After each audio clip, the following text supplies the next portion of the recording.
شقة الهضبة عمرو دياب. شقة عمرو دياب سجن دبي الزجاجي. شقة عمرو دياب الجديدة في دبي. لماذا يعيش الهضبة في مساحة خالية من الألوان؟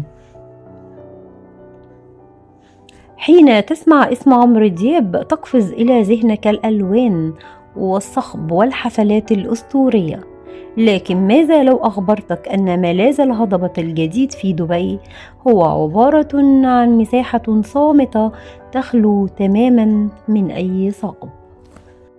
أول الأسرار المثيرة للجدل في شقة الهضبة هو اعتمادها الصارم على طراز المينيماليزم. هو الحد الأدنى المتطرف. الجدران ليست بيضاء بالبلون الخرسانة الناعمة، والأساس بالكامل باللونين الأسود والرمادي الداكن.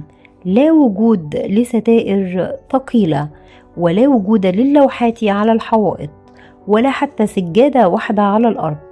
هذا الفراغ المطلق يعكس سيكولوجية رجل يهرب من تشتت الأضواء إلى اللاشيء البصري، حيث صمم بيته ليكون بمثابة مصحح نفسي يفرغ فيه شحنات الشهرة. أغرب تفصيلة في شقة الهضبة هي أنك لن تجد مفتاح إضاءة واحد. كل شيء يدار بالصوت والذكاء الاصطناعي، والإضاءة مخفية في الأرضيات والأسقف بزوايا حادة.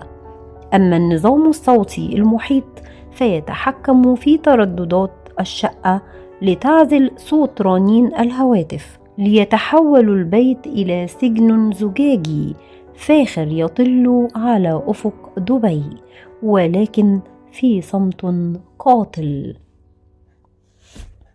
السؤال هنا: هل يعكس الديكور المتطرف لشقة عمرو دياب رغبة في مواكبة العصر، أم أنه دليل على رغبته في عزل نفسه تماما عن البشر؟